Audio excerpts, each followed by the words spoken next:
तप्त कांचन गौरांगी राधे वृंदावनेश्वरी वृषभानुसुते देवी प्रणमानि हरिप्रिय। राधा का काम सबको सोना ही बनाना है। कथा में कोई सोना नहीं, लेकिन नहीं तो बोले सोना बनाना तो सब लोग सो जाएंगे।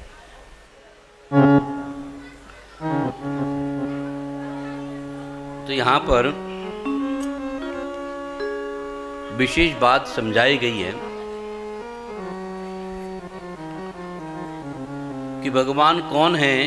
ये बात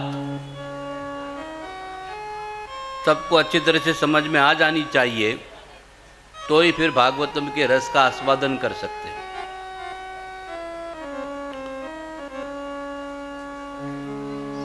तो वेद व्यास जी की इस रचना को नारद जी ने बड़े सुंदर ढंग से उनको समझाया और वेद व्यास जी भी समझ गए और उन्होंने ये श्लोक बता दिया, गुरु साक्षात परब्रह्म तस्मै श्री गुरुवे नमः। और सब लोगों ने महाभारत देखी है, गीता सभी लोग पढ़ते हैं, क्योंकि कथा में किसी के ऊपर कोई थोपना नहीं है कि भगवान कौन है। शास्त्र शुद्ध पद्धति से जान लेना है कि वास्तविक में भगवान कौन है। भगवान एक ही है तो वो कौन है। गीता आप लोग पढ़ते हो, महाभारत आपने देखी है। अर्जुन को विराट स्वरूप किसने दिखाया?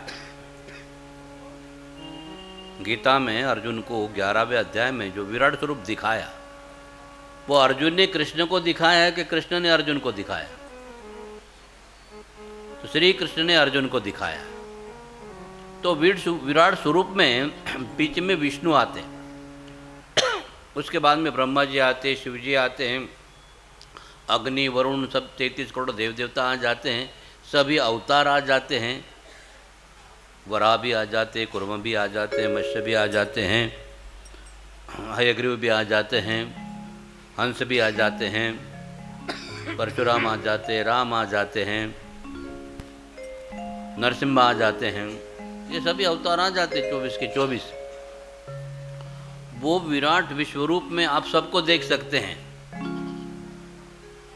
तब श्री भगवान श्री कृष्ण कहते हैं, अर्जुन ये जो तू देख रहा है इन चर्म चक्षु से नहीं देख पाए, इसलिए मैं तुझे दिव्य चक्षु देता हूँ। तो जब दिव्य चक्षु दे दिए तो अर्जुन ने अवलोकन किया। फिर अर्जुन को पूछा विराट स्वरूप में क्या क्या है?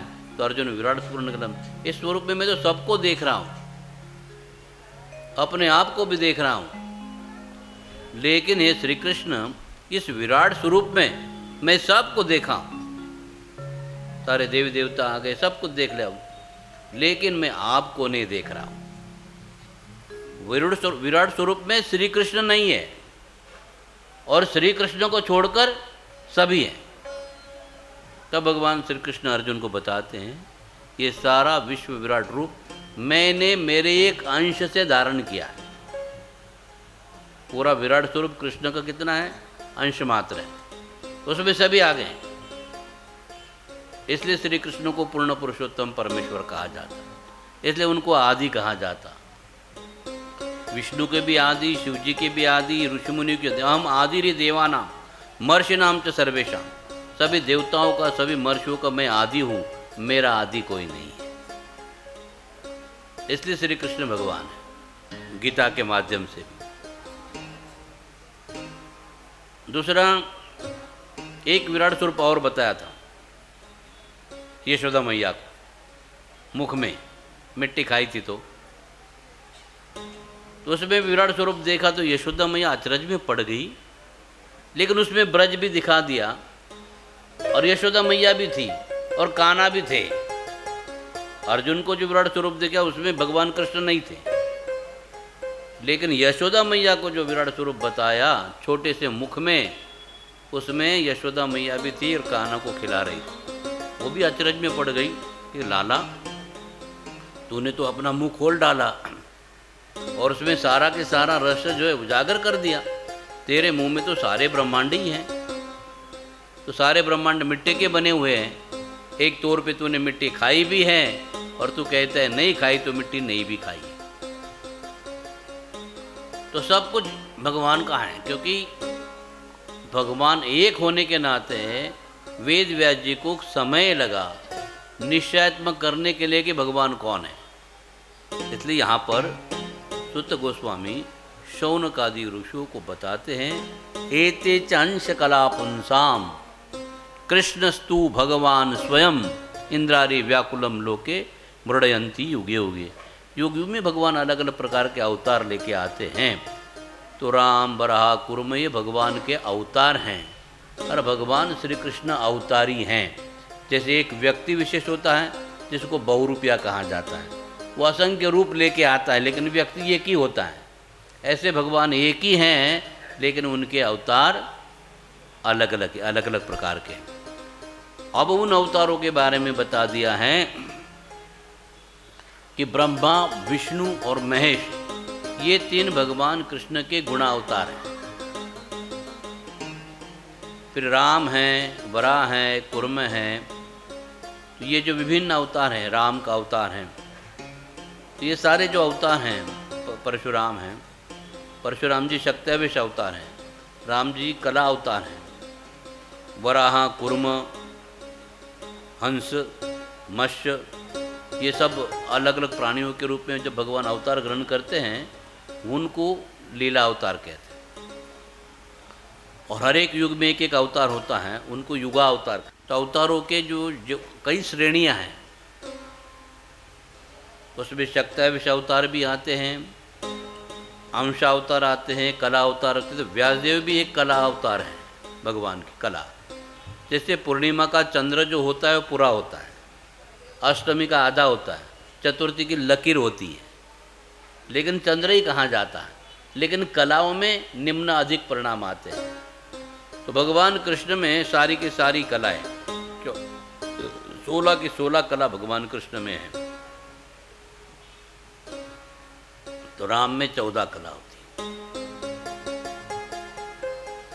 तो इस तरह से जो अपनी कलाओं से कम ज़्यादा होता, इसलिए एते चांश कला पुंसाम, मनुष्यों के लिए बताया है। हे पुंसाम, पुंसाम ने मनुष्यों, एते च अंश कला पुंसाम कृष्णस्तु भगवान स्वयं इंद्रारे व्याकुलम लोकम मृडयंती युगे युगे। इंद्र को तकलीफ देने वाले असुर आ जाते, स्वर्ग पर आधिपत्य जमा लेते हैं, तो भगवान को वामन बन के आना पड़ता है, इंद्र को फिर से राज्य देना पड़ता है।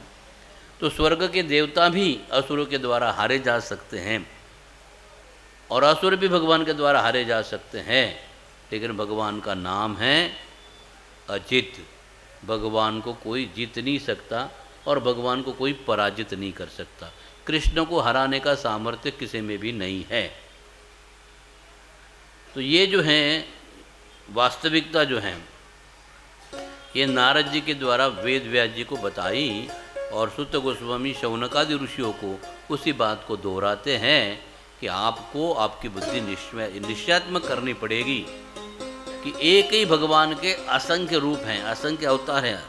हम सब भगवान के अंश अवतार हैं, लेकिन हम अंश हैं और भगवान विभु हैं, हम अणु हैं, हम छोटे हैं। तो इसलिए भगवान और हमारे में क्या अंतर है, तो गीता के माध्यम से भगवान 7वें अध्याय में समझाते हैं, हमारी स्थिति भी समझाते हैं। क्योंकि वेद्यम वास्तवम अत्र वस्तु शिवदम तापत्रयोन्मूलनम। जब तक हम वास्तविक तत्व को नहीं जानेंगे तब तक हमको समझ में नहीं आएगा। क्योंकि माया के मोह के कारण ये जो शरीर हमें मिला है, इस शरीर को ही हम अपना परिचय समझने लगे, ये शरीर ही हम हैं। लेकिन शरीर का जन्म होता है, शरीर की वृद्धि होती है और शरीर की मृत्यु होती है। आत्मा का जन्म नहीं है, आत्मा की वृद्धि नहीं है, तो आत्मा की मृत्यु भी नहीं है। तो आप ना जन्मने वाले हो, ना बढ़ने वाले हो, ना मरने वाले हो। लेकिन जब तक आप अपने आप को शरीर समझेंगे, मृत्यु का भय बना रहेगा। नहीं, मर जाएंगे हम मर जाएंगे, हम मर जाएंगे, हम मर जाएंगे। भगवान बोले मरो, फिर क्या करें। तुम मरने वाले तो हो नहीं, लेकिन मरना चाहते हो तो मरो। बोले क्या करेंगे, यमराज आएंगे, डंडे मारेंगे, लेके जाएंगे। भगवान बोले मैं मेरे पार्षदों को भेज दूंगा तुमको लेने के लिए, नहीं नहीं नहीं, हम अच्छा काम करेंगे, नहीं तो बुरा काम करेंगे, हम और कुछ स्वतंत्र दे दो, स्वतंत्रता दे दो, हम जैसा करना वैसे करेंगे। भगवान बोले तथास्तु, जैसे तेरी इच्छा। फिर हम अपने मन के अनुसार कुछ भी काम कर लेते उठ पटांग। फिर भगवान बोलते हमारे काम में नहीं अड़ानी टांग। फिर भगवान माया पकड़ेंगी टांग, फिर पटकेगी जोर से। तो इस तरह से जो स्वतंत्रता है उसका सदुपयोग भी हो सकता है, दुरुपयोग भी हो सकता है और परित्याग भी हो सकता है। तो हम भगवान को मान सकते हैं, भगवान को नहीं मान सकते हैं, और भगवान में कुछ नहीं गया बाढ़ में हमको कुछ ये भी चल सकता है। आप भगवान का परित्याग भी कर सकते हो, स्वतंत्रता आपकी है। जरूरी नहीं है कि उनका भजन करना ही पड़ेगा। उनकी कोई एडवर्टाइज नहीं होते, बड़े बड़े बोर्ड नहीं लगते हैं कि आ जाओ भाई मेरी भक्ति करो, ऐसा कुछ नहीं। आप अपना कल्याण चाहते हो तो मेरी शरण में आ जाओ, मेरे बारे में सुनो, मेरे बारे में समझो। नहीं समझना है तो जो आप समझे उसे भी खुश रहो। भगवान किसी भी कार्य में जबरदस्ती नहीं करते। जबरदस्ती का मामला कृष्ण के पास में है ही नहीं। उनका मामला प्रेम का है। अगर कोई प्रेमी बनना चाहता है तो भगवान बड़े खुश हो जाते हैं। लेकिन कुछ और कुछ बनना चाहता है, भगवान बोले कोई बड़ी बात है, बन जाओ फिर, लेकिन मेरे पास नहीं आओ।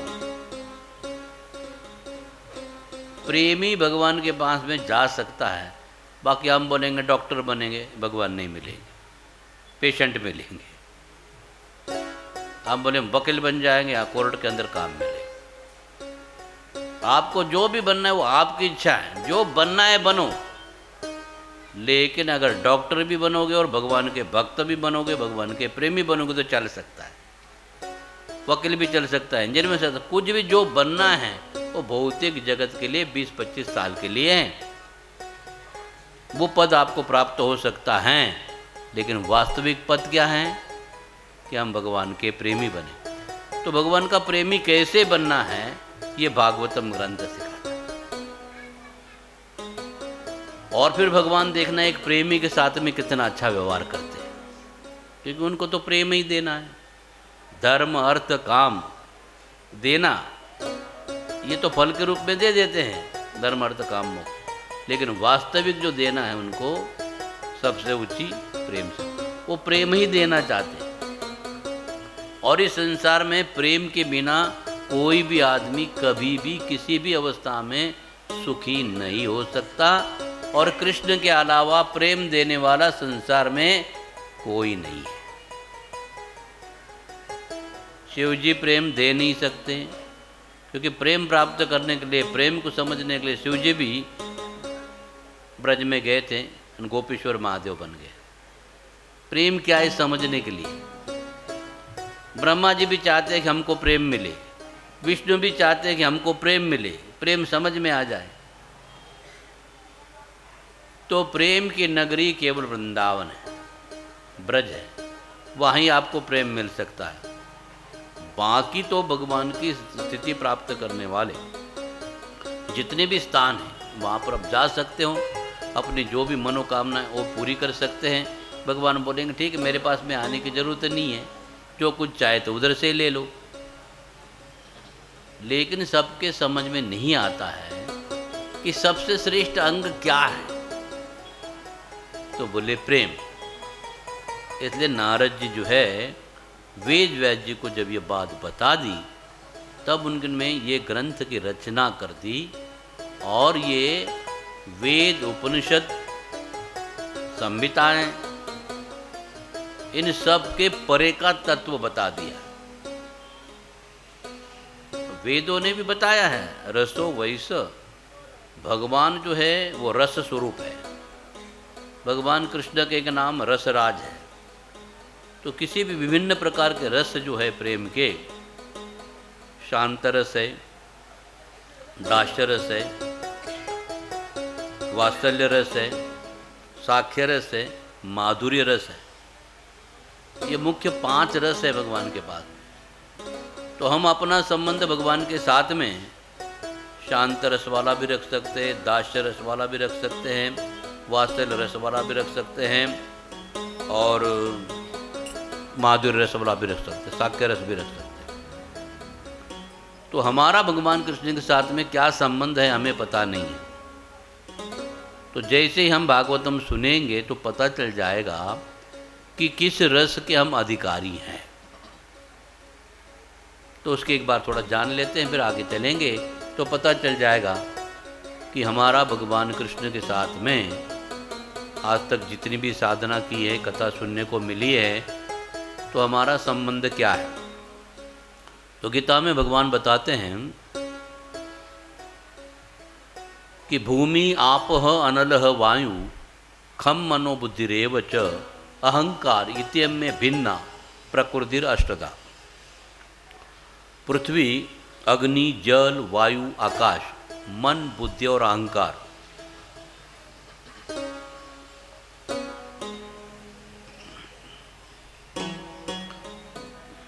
इन 8 तत्वों से बनी मेरी प्रकृति है। और उस 8 तत्वों से बनी जो पृथ्वी, अग्नि, जल, वायु, आकाश है, मन, बुद्धि, अहंकार हैं, उससे हमारा शरीर बना है। ये शरीर में भी वही तत्व हैं, कम मात्रा में, अंश होने के नाते कम मात्रा में।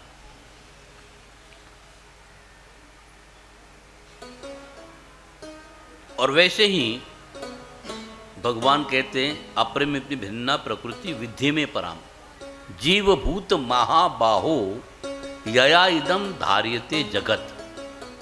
आगे वो बताते हैं ये शरीर जिसके कारण चलता है। मरा हुआ व्यक्ति और जीवित व्यक्ति में क्या अंतर है कि जीवित शरीर में आत्मा नहीं है, कि मृतक शरीर में आत्मा नहीं है। तो मृतक शरीर में आत्मा नहीं है इसलिए उसको मृत कहलाता, और जीवित शरीर में आत्मा इसलिए हम जीवित हैं। तो आत्मा के कारण ही शरीर जीवित भासता है, और अगर आत्मा चली जाएगी तो कुछ भी नहीं है। तो सबके शरीर में जो आत्मा है वो आत्मा ना तो स्त्री है, ना तो पुरुष है, ना तृतीय पंथी है। आत्मा का इससे कुछ लेना देना ही नहीं है। हर एक व्यक्ति अपने भाव के अनुसार, अपने कर्म के अनुसार विभिन्न प्रकार के शरीर की प्राप्ति करते हैं, और विभिन्न प्रकार का ज्ञान प्राप्त करके फिर विभिन्न प्रकार के अलग अलग सेवा पूजा में लग जाते हैं। सत्वगुणी व्यक्ति देवी देवताओं का भजन करता है, रजोगुणी व्यक्ति यक्ष राक्षस किन्नर उनका भजन करते हैं, तमोगुणी व्यक्ति जो होते हैं भूत पिशाच इनका भजन करते हैं। लेकिन अपने अपने प्रकृति के अनुसार हर एक व्यक्ति जो है ये कार्य करने के लिए स्वतंत्र है। तो बताते आत्मा जो है वो भी प्रकृति है, परा प्रकृति। तो भगवान के परा प्रकृति में आत्मा आती है। अब बताओ, परा प्रकृति वाली आत्मा है और शरीर जो है वो अपरा प्रकृति वाला है। इसमें 8 तत्वों से बना हुआ है, और परा और अपरा प्रकृति के कारण ही हम जीवित भास रहे हैं। तो जिसका आधार होता है, जिसके लिए वो चीज दिखती नहीं है। ये जितने भी बल हैं, जितने भी पंखे हैं, ये दिख रहे हैं, लेकिन जिसके कारण चल रहे हैं वो दिखती है चीज। बिजली दिखती है नहीं, लेकिन बिजली है या नहीं। जब बल चलते हैं, पंखे चलते हैं, इसका मतलब ही क्या है कि बिजली है। तो हमारे शरीर चल रहे हैं सबके, इसका मतलब ही अंदर में आत्मा है ही। बोले दिखते नहीं है, किसने देखा है? भगवान को किसने देखा है? वो मूर्खता लोग जो करते हैं वही ऐसे सवाल करते हैं। उनको लगता कि हमने देखा नहीं तो है ही नहीं। अरे हमने अपने दादा परदादा को नहीं देखा, बोले वो भी नहीं थे, हम आसमान से ही टपके थे। परंपरा से चली आ रही है अनादिकाल से ये मानव प्रजा। तो इसलिए मन, बुद्धि और अहंकार ये तीनों चीजें दिखती नहीं है, और 8 तत्वों में दिखने वाली 3 चीजें हैं। देखो, हम मन को नहीं देख सकते, बुद्धि को नहीं देख सकते, अहंकार को नहीं देख सकते हैं, आत्मा को तो देख नहीं सकते, परमात्मा को भी देख नहीं सकते, लेकिन वो हैं। उनके लक्षण बताएं, उससे पता चल जाता वो है। आपको बुखार आ जाता है, पता चलता है कौन सा बुखार है करके। जब टेस्ट करते हैं बोले मलेरिया है, टाइफाइड है, इन्फ्लुएंजा है, वायरल है। तो शरीर में बुखार है तो समझ में नहीं आता है और हम भगवान को समझने चले। इसलिए यहाँ जाकर भगवान को समझना है तो बताना चाहते हैं कि आत्मा जो है अणु है लेकिन परा प्रकृति वाला है। तो आत्मा भी प्रकृति है और शरीर भी प्रकृति है। तो ये जो 8 प्रकार की प्रकृति हैं उसमें हम केवल 3 तत्व को देख सकते हैं। मन, बुद्धि, अहंकार नहीं देख सकते हैं।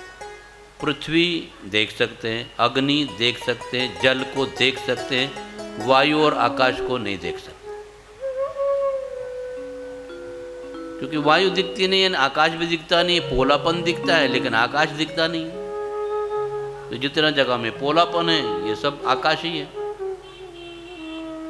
लेकिन इसको हम देख नहीं सकते, अनुमान लगा सकते भाई इतना बड़ा पोलापन है इस स्थान में। तो अभी 3 ही तत्व दिखने वाले हैं, बाकी के नहीं दिखते हैं, तो इसका मतलब वो नहीं है। हवा को दिखते नहीं, हवा है नहीं। आकाश को दिखते नहीं, आकाश नहीं है। मन नहीं दिखता है, मन नहीं है। बुद्धि नहीं दिखती, बुद्धि नहीं है। अहंकार नहीं दिखता, अहंकार नहीं है। आत्मा नहीं दिखता, आत्मा नहीं है। परमात्मा भी नहीं था, परमात्मा भी नहीं है। इतना बड़ा संचालन कौन चलाता है? इसलिए जो हम देख रहे हैं वो सब अज्ञान देख रहे हैं। जिसका आधार है वो चीज नहीं दिखती है। इसलिए शास्त्रों ने बड़े सुंदर ढंग से समझाया है, इंद्रियों को प्रवृत्ति चाहिए इसलिए धर्म दिया है। जिनको धर्म पसंद नहीं है, इंद्रियों को प्रवृत्ति चाहिए तो अधर्म दिया है। अधर्म भी प्रवृत्ति है इंद्रियों के लिए। तो इंद्रियों के द्वारा धर्म भी किया जा सकता है और अधर्म भी किया जा सकता है। दोनों के फल में अंतर है। धर्म करोगे पुण्य, अधर्म करोगे पाप। तो ये प्रणाली है। इसलिए इंद्रियों को प्रवृत्ति चाहिए, इसलिए धर्म दिया, अधर्म भी दिया। फिर उसके बाद में बुद्धि को ज्ञान चाहिए, इसलिए 4 वेद दिए, उपनिषद दिए, पुराण दिए। जो ज्ञान मार्ग में जाना चाहते हैं उनके ढेर सारे शास्त्र दिए। तो इस तरह से जो है ज्ञान ये बुद्धि का विषय हो गया, धर्म अधर्म इंद्रियों के विषय हो गए। मन को स्थिर करने के लिए ध्यान दिया गया। तो जो व्यक्ति मन को स्थिर करना चाहते हैं उनको योग करना है और अपने मन को स्थिर करना है। स्थिर काय के लिए करना है कि मन योगियों का जब स्थिर हो जाएगा तो भगवान के ऊपर लगा देगा। भगवान के ऊपर मन स्थिर करने के लिए योग है। और उसके बाद में आता है अहंकार।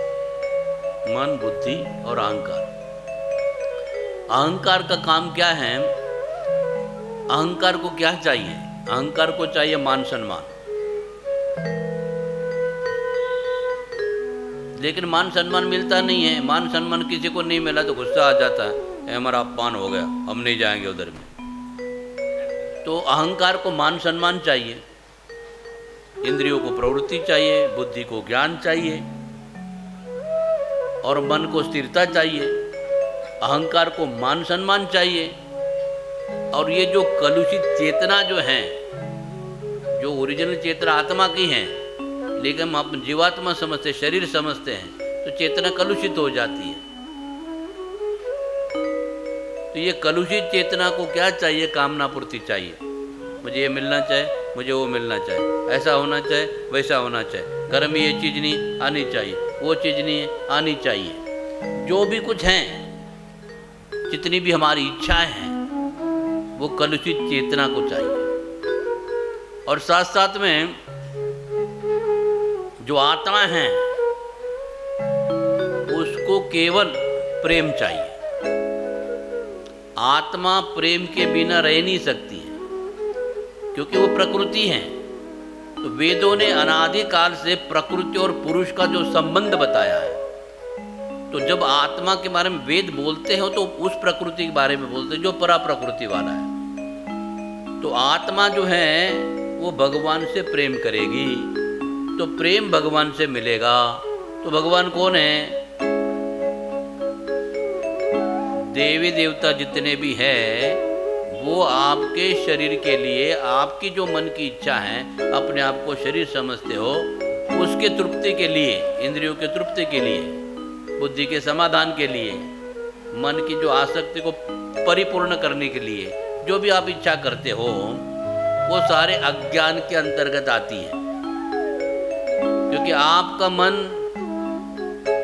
अनंत गुना इच्छाएं करता है तो कितनी पूरी करोगे? आयु आपकी 100 साल की, उसमें 50 साल सोने में गए, फिर नहाना धोना, पढ़ाई करना, बीमार हो जाना। तो प्रहलाद महाराज जी ने पूरा कैलकुलेशन करके बता दिया, 100 साल के जीवन में आदमी केवल 2 साल जीता है, और 98 साल जो है वो खाना पीना, नहाना धोना, प्रवास करना, इसकी शादी में, उसके जन्मदिन में, इसके संस्कार में चला जाना, तो ऐसे ही चले जाते समय।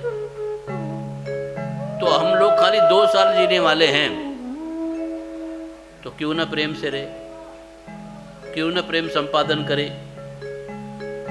तो इसलिए आत्मा को चाहिए प्रेम, और भगवान को चाहिए प्रेमी भक्त। ये ऐसे लंबी श्रृंखला है, और इसलिए जितने भी योग काम, ये जो भी कुछ बताया हम करना चाहते थे, ये केवल समय का व्यय है। इसलिए शौनक आदि ऋषियों ने ये सारे सार को जानने के बाद में निष्कर्ष निकाला, कलयुग के जीवों के लिए हमें निश्चयात्मक बात बतानी है, ताकि भी 2 साल का ही जीना है उसका, बाकी तो टाइम पास ही है। तो इसलिए ये उनको कैसे मिलेगा भगवान का प्रेम? बोले भागवतम की कथा के माध्यम से कोई भी व्यक्ति भगवान का प्रेमी आसानी से हो सकता है। ये उसका मूलभूत आशय है, ये उसका उद्देश्य है। इसलिए ये कथा जो है, ये प्रेम रस के जो रसिक हैं, जो प्रेम के भूखे हैं और प्रेम के अभाव में सूखे हैं, उनको परिपालित करने के लिए, परिपुष्टित करने के लिए और रसतें ओतप्रोत करने के लिए ये श्रीमद् भागवतम की कथा सुनना है। बाकी की सारी चीजें अपने कर्म के अनुसार, प्रारब्ध के अनुसार मिलती जाएगी, और उसमें अगर आपकी ज्यादा आसक्ति रहेगी तो भी वो चीज आपको सुख नहीं दे सकती। आपने हीरे के गहने बनवाए, सोने के बनवाए, प्लेटिनियम के बनवाए हैं, लेकिन पहन के बाहर जा नहीं सकते, क्योंकि चोर लुटेरे रहेंगे, वो कब लुटा देंगे, कब मार देंगे, चक्कू छुरी, पता नहीं उसका कुछ भी। तो हम बना भी लेंगे, पहनने की मुसीबत है, और घर में रखेंगे, किसी को पता चल गया कि घर में बहुत है, तो अभी चोर आ जाएंगे, अंदर में मार के सबको माल लेके जाएंगे। इसलिए संसार में कुछ हो या कुछ नहीं हो, भय मंडरा रहता है सबके ऊपर, और कोई भी चीज उसको सुख नहीं दे सकती है। लेकिन प्रेम का जो अभाव है और प्रेम प्राप्ति का जो स्वभाव है व्यक्ति का, वो स्वाभाविक है। तो क्योंकि हम अपने बच्चों से प्रेम करते हैं, किसके लिए करते हैं? कि हम उनके लिए बहुत कुछ करना चाहते हैं, बहुत कुछ देना चाहते हैं। लेकिन क्या देना चाहते हैं? जो बच्चा चाहता है वो हम नहीं देना चाहते, उसको डांटते हैं, उसको मारते हैं। बच्चा मिट्टी खाना चाहता है, पेपर खाना चाहता है, टट्टी खाना चाहता है, अनजान है, तो हम उसको डांटते हैं, छी छी ऐसा नहीं करते हैं, क्योंकि वो बच्चा है, नादान है। इसलिए भगवान भी, हम बहुत कुछ चाहते हैं, भगवान नहीं देते हैं। क्योंकि उसमें उलझ जाएगा, फंस जाएगा। वो हमको उससे बाहर निकालने की कोशिश करते हैं, उससे और भी बढ़िया चीज़ देना चाहते हैं, लेकिन उनका बढ़िया क्या है हमको पता नहीं है, और हमका घटिया है और भगवान ने देना चाहिए। और भगवान इतने घटिया नहीं है कि हमारी घटिया इच्छा भी पूरी करे, लेकिन हम लोग विवश करते हैं भगवान को, दे दो ना, दे दो ना, दे दो ना। तो भगवान भी बोलते चलो जाने दो, ये बच्चा रोएगा, तंग करेगा, दे दो इसको, चलो। तो हमारा जो रोना है उसके लिए भगवान दे रहे हैं। देकर भगवान प्रसन्न नहीं है और लेकर हम भी सुखी नहीं। तो वो ये कथा के माध्यम से जो प्रेम देना चाहते हैं वो बड़ा दिव्य है। और ये प्रेम एक बार प्राप्त हो जाएगा तो भगवान कहते हैं कि जो कोई मेरा प्रेमी बन जाता है तो मुझे ऐसा लगता है संसार में जितनी भी चीज़ें उसको दे दे।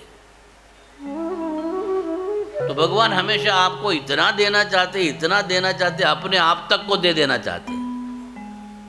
लेकिन हम बुल्लू के पट्टे अपने आप को बड़ा बुद्धिमान समझते हैं और छोटी मोटी चीज़ मांग लेते हैं उनसे, और बोलेंगे ये चीज़ लेके करेगा क्या।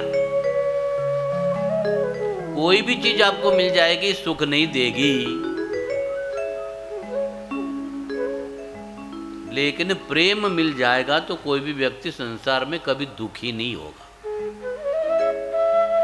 तो अभी निर्णय हमको ही लेना है। ये बरसाना धाम बनाया है राधा रानी के द्वारा, कि वो अधिष्ठाती है बरसाना धाम की। वृषभानु तो बड़े खुश हैं कि हमें लली मिल गई है, और हम चाहते हैं हमारी लली जो है वो नंद महाराज है, उनका जो छोरा है कन्हैया, उसके बड़े काम आएगी। देखो भगवान श्री कृष्ण उदास थे, इतने उदास थे, इतने उदास थे, विचार करने लगे। बड़े बड़े आचार्यों को भेजा, वेद व्यासी जैसे गुरु को भेजा, इतना साहित्य लिख दिया, इतना विस्तार के साथ सबको समझाया, लेकिन फिर भी संसार का कोई भी आदमी सुखी नहीं है।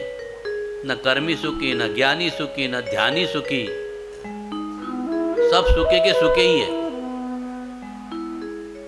तो भगवान कृष्ण की एक समस्या थी कि मैं मेरा प्रेम सबको बांटना चाहता हूं, लेकिन प्रेम मांगने के लिए कोई आ ही नहीं रहा मेरे पास में। तो प्रेम ऐसे ही पड़ा पड़ा सड़ रहा है। काफी दिन हो गए, प्रेम के लिए एक भी ग्राहक नहीं है। सब छोटी मोटी चीजों के लिए आते हैं, धर्म, अर्थ, काम और मोक्ष, इनके उलझन में फंसे हुए हैं। उससे आगे ज्यादा जाती नहीं उनकी बुद्धि। तो ऐसी अवस्था में मैं क्या करूं, ये प्रेम सबको कैसे बांटूं। फिर उन्होंने राधा और कृष्ण का स्वरूप लेकर चैतन्य महाप्रभु के रूप में आए और प्रेम बांटने की कोशिश की, लेकिन प्रेम तत्व को समझने वाला कोई बुद्धिमान मिला ही नहीं। फिर भी वो प्रेम वैसे के वैसे रह गया। इन्हें गिने लोग मिले, उनको तो बांट दिया।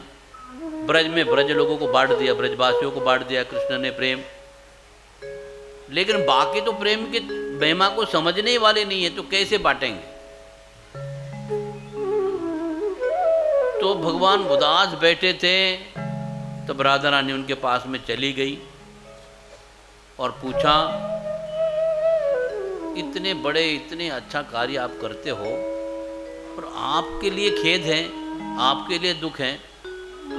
बोले मैंने तो बता दिया लोगों को कि आ जाओ मेरे पास, प्रेम में रसराज हूँ, रस का राजा हूँ, आपको दे सकता हूँ।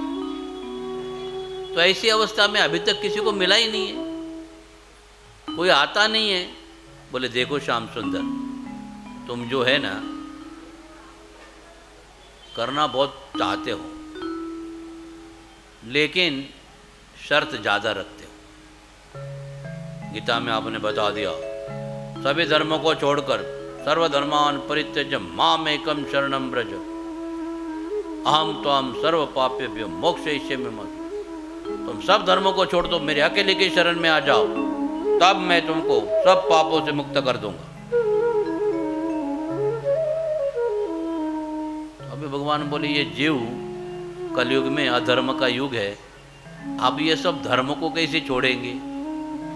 तुम्हारी शरण में कब आएंगे? घर में माँ बाप का कहना नहीं मानना ये बच्चों को आदत लग गई है, और भगवान का कहना मानेंगे? बताओ। हमारे अपने बच्चे भी हमारी बात नहीं मानते, भगवान की बात मानेंगे? राधा रानी बोले, तुमने इतनी बड़ी कंडीशन रखी, ये शर्त लोगों को मंजूर नहीं है, आपके भगत कोई बनते नहीं है। फिर बोले, अच्छा। फिर आपने दूसरी शर्त रखी है, ये यथा माम प्रपदन्ते तान तस्वे भजाम्यम मम वर्तमानु वर्तन्ते मनुष्य पार्थ सर्व। ये अर्जुन, जो जिस भाव से मेरी शरण में आता है, मैं उसके भाव के अनुसार उसके साथ में व्यवहार करता हूं। इसलिए लोग नहीं समझ पाते मतलब क्या हो गया। जो भी हमारा भाव लेकर हम भगवान के पास में जाएंगे तो भगवान दुकानदार के जैसे। आप बोलेंगे हमको 100 ग्राम शक्कर चाहिए, तो दुकानदार कितना देगा? 2 बोरे देगा। कितना देगा? 100 ग्राम ही देगा। अभी आप 100 ग्राम लेने के लिए आए हैं तो आपको 100 ग्राम ही देना पड़ेगा ना। तो हम भगवान के पास में जाते हैं, भगवान 100 ग्राम, भगवान देते हैं तो बोले उसको बोरा भर के दिया। अरे उसने बोरा भर के मांगा इसलिए उसको बोरा दे दिया। तुमने 100 ग्राम मांगा, तुमने 50 ग्राम मांगा, हम क्या करेंगे? इसलिए भगवान के पास में जाने में भी मिल तो सकते हैं, लेकिन मांगने वाला क्या मांगता है उसके ऊपर है ना। उसने अगर थोड़ा मांग लिया तो भगवान उसको ज़्यादा देंगे क्या? तो इसका मतलब है कि अगर हम जा भी चले जाएंगे तो हमारा अंदर का भाव क्या है। तो अगर अंदर का भाव छल कपट वाला है तो भगवान भी बोलेंगे चलो ये छल कपट करता है, इसके साथ में ठगाई करो। तो भगवान फिर भी सबसे बड़े ठग हैं, ठगाई करनी आते हैं। जैसे रावण चला गया था सीता का हरण करने के लिए साधु बन के, तो साधु नकली था तो सीता भी नकली दे दी, असली दी ही नहीं। भगवान का काम ऐसा है, नकली आदमी आएगा उसको नकली चीज़ दे देंगे। आपको सोना चाहेंगे तो पित्तल दे देंगे। बोले क्यों? क्योंकि माल नकली है, डिमांड नकली है, असली चीज़ कैसे देंगे? और भविष्य भी जानते हैं, वर्तमान भूतकाल भविष्य सभी काल को जानते हैं। इसको सोना देंगे, घर लेके जाते हैं, कोई मार देगा उसको लूट लेगा तो पित्तल दे के ही समझा देंगे, क्योंकि आगे की भलाई को वो जानते हैं, हम नहीं जानते। हम बोलेंगे भगवान ने हमारे साथ ठगाई की है। इसलिए सबसे ऊंची प्रेम सगाई। तो भगवान का मतलब ही है वो सबसे बड़ी सी बड़ी चीज आपको देना चाहता, जो आज तक किसी ने नहीं दी है। कोई भी देवी देवता, इवन ब्रह्मा विष्णु महेश भी आपको प्रेम दे नहीं सकते, क्योंकि प्रेम की महिमा ऐसी जब सबसे ऊंचा बता दिया है, सबसे ऊंची प्रेम सगाई। जो चीज सबसे ऊंची है वो भगवान फ्री में देना चाहते हैं, इसलिए कथा में आना है। तो सबसे ऊंची चीज आपको प्राप्त हो जाए। कर्म में आपको कर्म करना है, फल भगवान देंगे। ज्ञान में गुरुकुल में जाना है और फिर भगवान पढ़ाई के बाद में तत्व देंगे। और ध्यान में आपको ध्यान करना है, भूखा रहना है और ध्यान करना है। एक बार आपको ध्यान लग जाएगा तो खाना पीने का चक्कर बंद हो जाता है, खाली ध्यान ही ध्यान होता है। फिर ना प्यास लगती है, ना भूख लगती है, ना खाना होता उधर में। और 60,000 साल तक योगी ध्यान करता है, बैठे रहता है। तो इसलिए जो भी योगी होगा, अगर किसी को ध्यानी बनना ही है, योगी बनना ही है, तो याद रखना फिर खाना पीना नहीं मिलेगा, गाल अंदर फसली बाहर आ जाएगी। हाँ, आप बोलेंगे हमको दुबला पतला होना है, बिना दवा का एकदम हड्डी रहेगी बस। योगी देखना, आप बोलेंगे हम ध्यान करेंगे ना मोटे ताजे हो जाएंगे टमाटर के जैसे, गाल हो जाएंगे लाल, ऐसे नहीं हो सकता। ध्यान करने जाना है तो तपस्या है, तपस्या करनी है तो 60,000 साल तक बैठ जाना है, खाना नहीं पीना नहीं, खाली प्राणायाम, बस हवा के सहारे जीना है। तो वो भी हमारे लिए मुश्किल है, क्योंकि हम काम भी करना चाहते हैं और ध्यान भी करना चाहते हैं। तो दुबला पतला व्यक्ति काम करेगा का ध्यान करेगा, समस्या है ना। इसलिए भगवान सबसे अच्छी चीज कथा के माध्यम से देना चाहते हैं, फ्री में देना चाहते हैं। हमारी बुद्धि जो है धीरे धीरे में धर्म अर्थ काम, चैतन्य चरितामृत नाम के ग्रंथ में बड़े सुंदर ढंग से समझाया है। भुक्ति मुक्ति सिद्धि कामी सकली अशांत, कृष्ण भक्त निष्काम अतएव शांत। जो भोगने की इच्छा करते हैं, जिसको भुक्ति की इच्छा है, भोगने की इच्छा है, जो मुक्ति चाहते हैं, जो सिद्धि चाहते हैं योगी, वो सब अशांत हैं। कृष्ण भक्त निष्काम में कुछ नहीं चाहता है, भगवान को ही चाहता है, इसलिए वो शांत है। इसलिए कृष्ण भक्ति में जो आपको प्रेम मिलेगा, जो सुख मिलेगा, वो किसी भी पूजा पाठ के द्वारा संभव नहीं है। कि कोई भी देवी देवता जल्दी प्रसन्न होते नहीं है। शिव जी आशुतोष हैं, लेकिन वो प्रसन्न हो जाते हैं तो वरदान पुटपटांग दे देते हैं, और कभी कभी उनके लिए भी नौबत आती है। फिर ऐसे भी कथा भागवतम में आती है। तो इसलिए बड़े सावधानी के साथ में हम कथा जब सुनते हैं तो रसपान करना है, और रस कौन सा है? प्रेम रस है। तो भगवान के साथ में हमारा जो संबंध है वो प्रेम का है। इसलिए फिर से एक बार दोहराता हूँ, इंद्रियों को प्रवृत्ति धर्म अधर्म दिए, बुद्धि को ज्ञान शास्त्र दिए, गुरुकुल दिए, गुरुजी दिए, मन को स्थिरता ध्यान मार्ग समझाया। फिर भी भक्ति मार्ग क्यों बताया? फिर क्योंकि ये हृदय का विषय है, प्रेम का विषय है, और सबके हृदय में सबके प्रेमी भगवान आके बैठे हुए हैं। लेकिन काम क्या करते हैं? अनुमंता प्रभुर साक्षी। वो अनुमंता है, इच्छा आपकी होती है, अनुमति वो देते हैं। मुझे जहर पीना है, भगवान बोले पी ले, तथास्तु, अनुमति दे देते हैं। मुझे शराब पीना है, भगवान बोलते पी ले, गटर में तू गिरेगा, हाथ पैर तेरे टूटेगा, चलेगा, अब फिर पी ले। इच्छा हमारी होती है, लेकिन भगवान उसको सैंक्शन करते हैं, भगवान अनुमति देते हैं, अनुमंता है। और साक्षी है, आपने क्या क्या कर्म किया है। आप बोलेंगे हमको याद नहीं है, तुमको याद नहीं है तो मेरे पास में वीडियो है, दिखा देता हूँ तुम।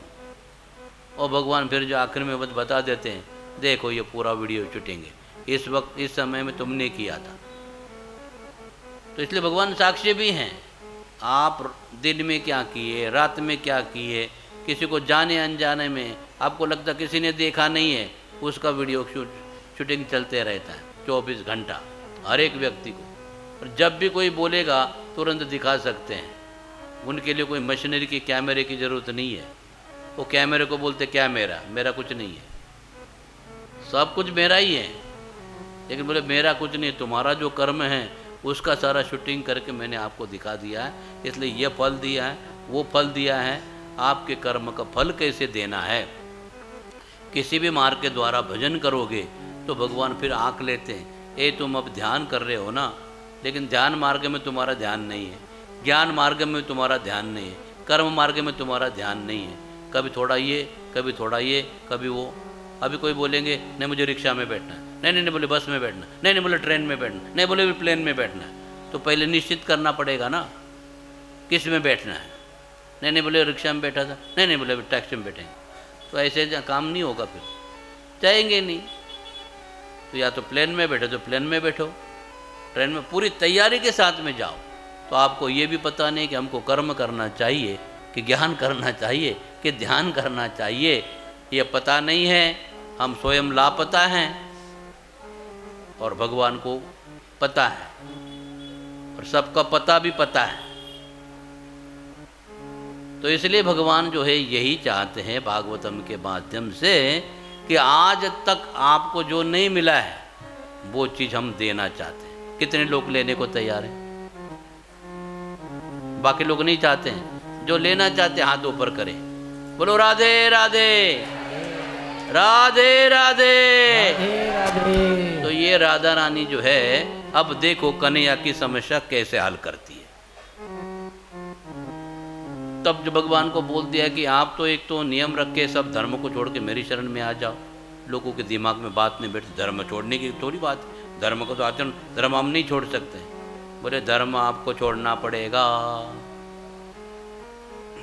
कृष्ण की शरण में जाना है तो धर्म छोड़ना पड़ता है। वेदों ने भी वही बात बताई है, लेकिन आप तैयार नहीं होंगे। पहले धर्म का आचरण करो, फिर धर्म के अनुसार अर्थ प्राप्त करो, फिर काम की तृप्ति करो कामनाओं की, उसके बाद में उससे मुक्त हो जाओ, मतलब धर्म को छोड़ दो। धर्म अर्थ काम मोक्ष का मतलब धर्म से युक्त, अर्थ से युक्त, काम से युक्त, बाद में उसमें मुक्त हो जाना है। मुक्त का मतलब रिटायर हो जाना है। मतलब ही अगर काम से हम मुक्त हो जाएंगे तो प्रेम क्या है समझ में आएगा। तो प्रेम अगर समझना है तो पहले धर्म अर्थ काम से युक्त होना पड़ेगा, क्योंकि अज्ञान अवस्था में आदमी इनसे परे जा नहीं सकता।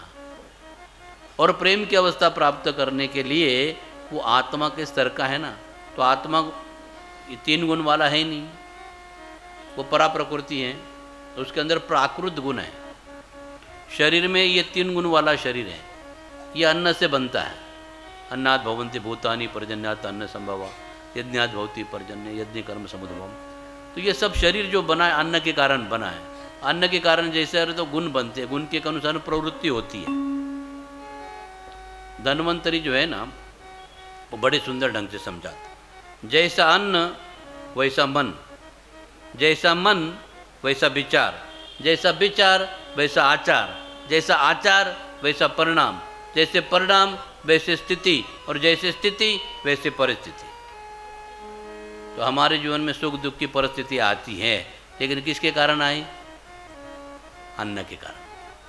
जैसा अन्न वैसा ही मन, जैसा मन वैसा ही विचार, जैसे विचार उसके अनुसार चलेंगे तो वैसे आचार, तो आचार के कारण जैसे आचार वैसे परिणाम आता है, जैसे परिणाम वैसे स्थिति, और स्थिति वैसे परिस्थिति। तो हमारा विचार, हमारा अन्न ही हमको करता है लाचार। तो इसलिए खाते वक्त क्या खाना चाहिए उसके लिए दिमाग खाने की जरूरत नहीं है, केवल भगवान का प्रसाद ही ग्रहण करना है। जो भगवान का प्रसाद रोज खाएंगे तो सुबह में उठ के नहा धो के ठाकुर जी के लिए बनाने का, फिर उसमें प्याज नहीं, लहसुन नहीं, अंडा नहीं, मांस नहीं, मछली नहीं, बाहर की कोई भी चीज़ नहीं खाने की गंदी, और भगवान को भोग लगा के प्रसाद खा लेंगे तो क्या हो जाएगा? प्रसादेर सर्व दुखानाम हानिरसुपजायते प्रसन्न ही चेतसु याशु बुद्धि पर्यवतिष्ठते। तो प्रसाद के सेवन से आपकी बुद्धि इतनी स्थिर हो जाएगी कि हर चीज की जो वास्तविकता है वो आपको समझ में आ जाएगी। और जब चीजों की वास्तविकता समझ में आ जाएगी तभी हम वास्तविक ज्ञान को प्राप्त करेंगे और वास्तविक कार्य में लग जाएंगे। जैसे हम फिल्म देखने के लिए किसी थिएटर में जाते हैं तो वहाँ में क्या होता है? थिएटर में पीछे एक पर्दा होता है सफ़ेद रंग का, और सफ़ेद रंग का होता, दाग धब्बे नहीं होते हैं, और पीछे प्रोजेक्टर होता है, उसमें प्रोजेक्शन किया जाता है और फिल्म पर्दे के ऊपर आरंभ हो जाती है। अब सफ़ेद रंग का पर्दा होता है, जब फिल्म शुरू हो जाती है तो पहले क्या हो जाता है कि पर्दा जो है आंखों से ओझल हो जाता है, और पर्दे के ऊपर जो भी दिखता है वो 16 आने झूठ है, सच कुछ भी नहीं है। लेकिन आपको आनंद आ रहा है, हा, गाड़ी आ गई, बंगला आ गया, आदमी आ गए, होटल आ गई, सब कुछ आ गया, समुद्र आ गया, आग लग गई, सब कुछ दिखता है। जो भी आपको दिख रहा है क्या वो सच है? नहीं, लेकिन है तो झूठ। लेकिन झूठ लगता है वो कि सच लगता है? देखो, पर्दे का आश्रय लेके झूठ भी सच सा लगता है, लेकिन उस पर्दे में जो होटल दिखाई है उसमें खाना पीना चल रहा है, आप भी जाके खा सकते हो? बोले पैसा बहुत है हमारे पास, जाओ उसको बोलो, मिलेगा ही नहीं उधर कुछ। जो दिखता है वो है ही नहीं। वास्तविक तो दिखता है लेकिन वास्तविक है ही नहीं, वही उसका नाम ही माया है। तो जो भी हमको दिखता है, जैसे भी दिखता है, वो लगता वास्तविक है लेकिन वास्तविक नहीं है। किसके कारण वास्तविक लगता है वो दृश्य? तो उसके पीछे जो पर्दा है, वो पर्दे का आश्रय है उसको। तो ये संसार भी हमको वास्तविक दिखता है भगवान के आश्रय के कारण, और शरीर भी वास्तविक दिखता है आत्मा के आश्रय के कारण। शरीर को आत्मा का आधार है तो जगत को परमात्मा का आधार है, वो सर्वव्यापी है, इसलिए सब हमको सच्चा लगता है लेकिन है झूठा। तो उसकी प्रभुपाद जी व्याख्या करते हैं, जब अवास्तविक तत्व माया जब वास्तविक पर्दे का वास्तविक आश्रय लेती, वो झूठ है, और इसलिए झूठी चीज का आश्रय हमको लेना नहीं है। क्या नहीं दिखता है? पर्दा। लेकिन वहां पर्दा है कि नहीं? क्योंकि पर्दे के बिना आप फिल्म देख नहीं सकते। एक टीवी लेके आओ जिसको स्क्रीन ही नहीं है, बोले हम देखेंगे पिक्चर, नहीं देख पाएंगे, क्योंकि आश्रय तत्व होना चाहिए।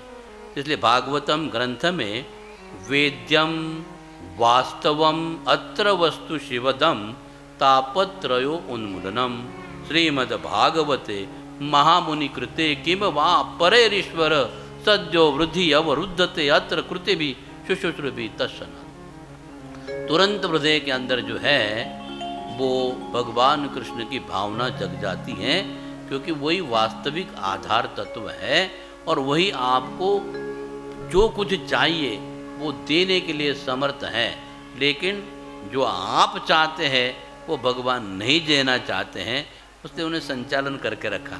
इस देवता के पास में जाओ, चावल चाहिए किराने के पास में जाओ, कपड़ा चाहिए तो कपड़े के दुकान में चले जाओ, कील चाहिए तो और किसी दुकान में चले जाओ, सैनिटरी चाहिए उधर चले जाओ, जो भी आपको चाहिए जहाँ भी जाना है। अलग अलग प्रकार की दुकानें हैं। अब दूध कोई बेचता है, उसके बोलोगे शराब भी चाहिए तो उधर शराब कहाँ मिलेगी? वहाँ तो दूध ही मिलेगा। इसलिए अलग अलग जो स्थान दिए हैं, अलग अलग जो मार्ग दिए हैं, वो भगवान बोले ये व्यक्ति मेरे पास में नहीं आए, छोटी मोटी चीज़ के लिए मेरे पास में आने में क्या लाभ है, उनको दूर में रख दिया, बस चले जाओ। आजकल तो क्या है, तो मॉल ही आ गया, सब जगह में चले जाओ, दिमाग खाने की ज़रूरत नहीं, सब एक ही जगह में मिल जाएगा। तो भगवान अपने पास में बुलाना ही नहीं चाहते, कि हम लोग जाना नहीं चाहते, हम समझना नहीं चाहते। इसलिए बोले 7 दिन की जब कथा होगी और उस कथा को लोग सुनेंगे और उसकी वास्तविक स्वरूपता को समझेंगे, तब बोलेंगे नहीं, अब हमको अपनी आत्मा को और भगवान परमात्मा को समर्पित हो जाना है और उनके लिए कुछ करना है। तो वो हमको प्रसाद के रूप में जो अन्न देंगे, तो वो प्रसाद हमारे शरीर में जितने भी ताप है उनको नष्ट कर देगा। इसलिए भगवान की प्रसाद की महिमा है। प्रसाद का सेवन करने से दिव्य गुणों का विकास होता है, बुद्धि स्थिर होती है, और स्थिर बुद्धि को शास्त्र के जो जटिल सिद्धांत हैं वो समझ में आ जाते हैं। नहीं तो हमें समझ में नहीं आएगा कि ये क्या है, वो क्या है, ऐसा क्या है, हम तो यह करेंगे वो करेंगे। हमारे मन में जो आएगा वो करो, भगवान का कोई बंधन तो है नहीं किसी चीज़ के लिए। लेकिन फिर भी वो वेद व्यास जी के माध्यम से, नारद जी के माध्यम से लोगों को बताना चाहते हैं कि आज तक आपने जो भी सुना, इतना सुना, फिर भी जीवन सुना, फिर तो हमने क्या सुना? फिर ये जब भागवतम सुना, फिर उसका जीवन कभी नहीं सुना, वो भरा रहता है, क्योंकि यहाँ पर प्रेम की बात कही है। तो राधा रानी बताना चाहती है श्री कृष्ण को कि तुम्हारी समस्या है कि तुम नियम में डाल देते हो लोगों को, फिर लोग कैसे समझेंगे। और दूसरा कहते कि तुम्हारे भाव के अनुसार है, तो लोगों में प्रेम भाव आएगा ही नहीं, तो फिर मेरी समस्या कैसे हल हो जाएगी। राधा बोले मेरा नाम बरसाने वाली है, मैं कोई कंडीशन नहीं रखती हूँ, ऐसा करो वैसा करो, मैं उपदेश भी नहीं देती हूँ, मैं प्रवचन नहीं देती हूँ, प्रवचन भी नहीं देती हूँ, काम कैसे करना मुझे आता है। तो राधा रानी क्या करती हैं, पूरा प्रेम रस के बादल बना देती है और बरसा देती है, सबके ऊपर बरसाने वाली है। अब देखो जब बारिश आ जाती है तो आपके मकान, आपके दुकान, आपका रोड सब को धो बहा के देती है क्या नहीं। अब बोले कि सबके मकान धोने हैं, कितने लोग तैयार हो जाएंगे। बोले पानी इतना कहाँ से लाएंगे, वो मोटर चालू करनी पड़ेगी, इतना बिल कौन भरेगा। लेकिन राधा रानी अगर बरसाती हैं तो प्रेम रस से ही बरसाती हैं, फिर लोगों को खाली चुपचाप पीना ही पीना है, करना कुछ है ही नहीं है। बोले इसलिए मैं किसी को कुछ बोलती नहीं हूँ, वो मांगे या न मांगे उनको प्रेम रस पिला देती। मीठे रसों से भरे रे राधा रानी लागे, वो प्रेम से सबको पिला देती है, आपका कोई प्रयास नहीं। अब कथा में आए हो इतनी बात है, लेकिन वो प्रेम रस आपको पिला रही है। और आप कितनी भी तपस्या की, कितने व्रत किए होंगे, कितने और सामर्थ्य, कितना दान किया होगा, फिर भी ये बात समझ में नहीं आई थी। और आज नहीं समझने आने के बाद में वो भी समझा रही हैं और दे भी रही हैं, प्रेम रस पिरस रही है। तो ये सबसे सर्वोत्तम बात है। एक भजन ले लेते, फिर आगे की चर्चा करेंगे। मीठे रस से भरोड़ी राधा रानी लागे, महारानी लागे, मन कारो कारो यमुना जीरो पानी लागे। रस से भरोड़ी राधा रानी लागे, महारानी लागे, मन कारो कारो यमुना जीरो पानी लागे। मीठे रस से भरोड़ी राधा रानी लागे, महारानी लागे, मन कारो कारो यमुना जीरो पानी लागे। रस से भरोड़ी राधा रानी लागे, महारानी लागे, मन कारो कारो यमुना जीरो पानी लागे।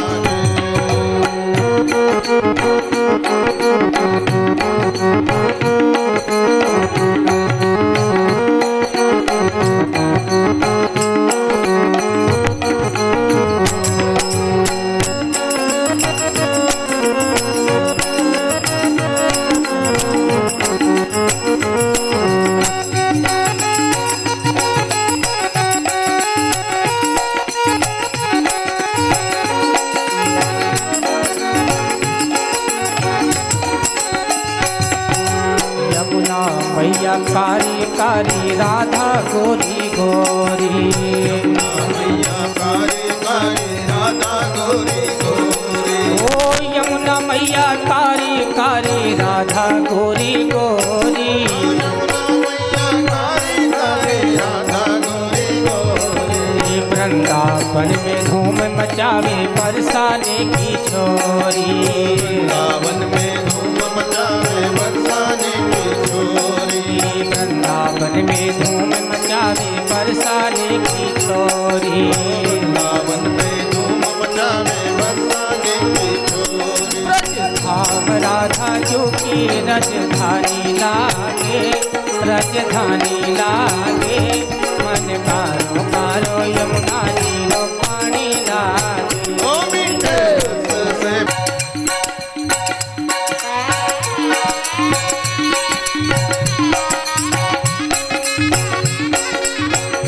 जय हो।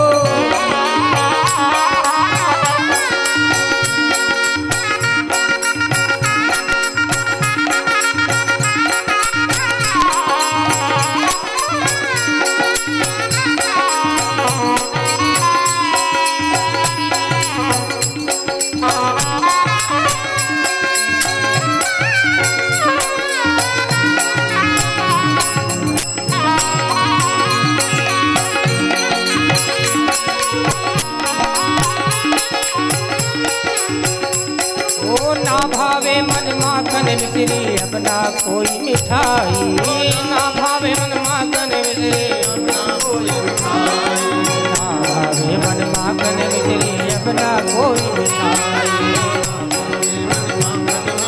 अपना कोई मिठाई हमारी जी बढ़िया में भावे राधा नाम मलाई हमारे जी बढ़िया का भावे राधा नाम मलाई रूप रंग की छबीली पटरानी लागे पटरानी लागे मन कारो कारो यमुना जी रो पानी लागे करोड़ी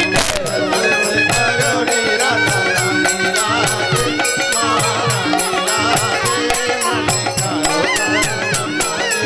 कारो कारो राधा नाम रटत है जो नर आठो यार राधा राधा नाम रटत है जो नर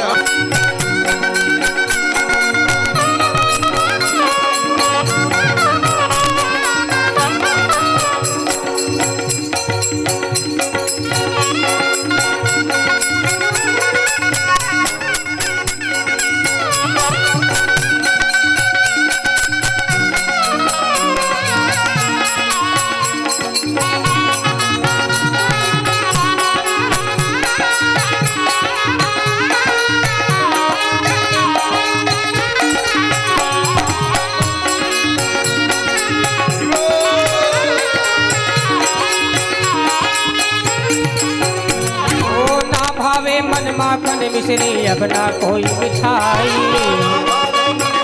मिश्री अपना कोई मिठाई ना भावे मन माखन मिश्री अपना कोई मिठाई ना भावे मणि माखन मिश्री अपना कोई मिठाई भारी जी बढ़िया में भावे राधा नाम मलाई बढ़िया का भावे राधा नाम मलाई ऐसे भानु की लली तो गुड़ धानी लागे गुड़ धानी लागे मन कारो कारो यमुना जी पानी लागे से भरोड़ी राधा रानी लागे महारानी लागे मन कारो जमुना जी रो पानी लागे जय हो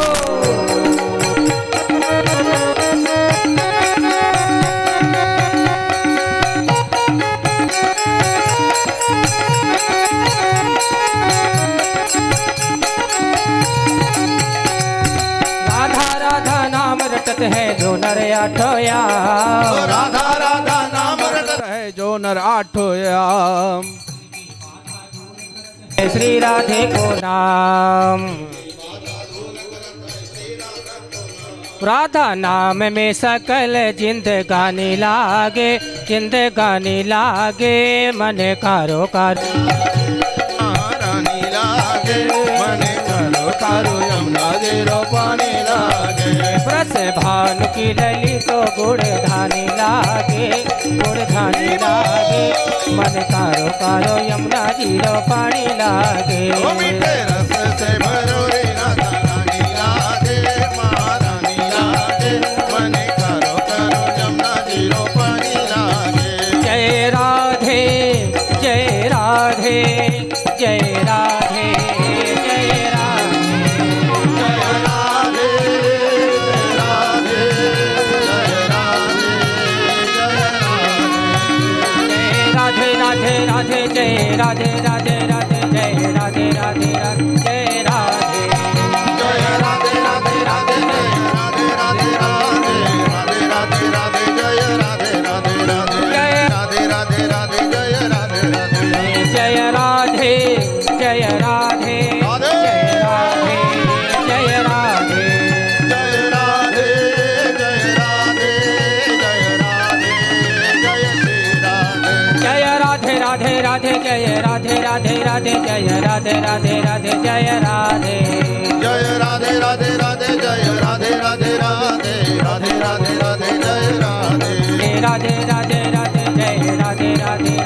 जय राधे राधे राधे जय राधे जय राधे राधे राधे जय राधे राधे राधे राधे राधे राधे जय राधे राधे राधे राधे राधे राधे जय राधे राधे जय राधे जय राधे राधे जय राधे जय राधे जय राधे जय राधे राधे राधे राधे जय राधे राधे राधे जय राधे जय राधे राधे राधे जय राधे राधे राधे राधे राधे राधे जय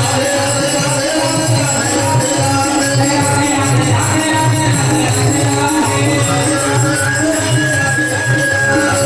राधे राधे राधे राधे जय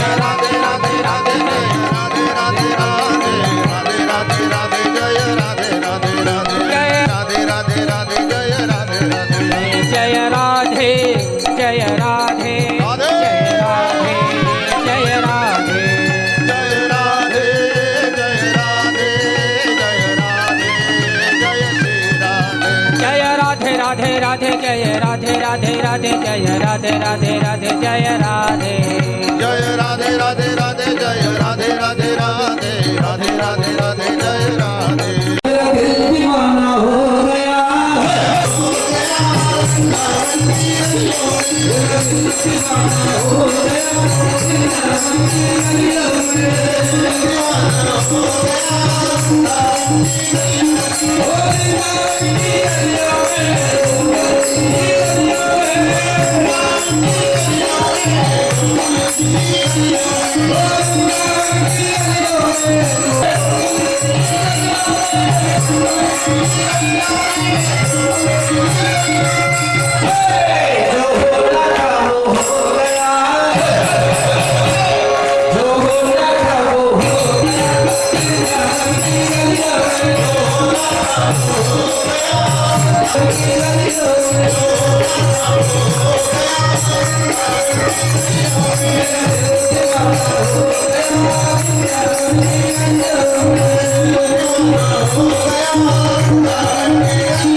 Thank you.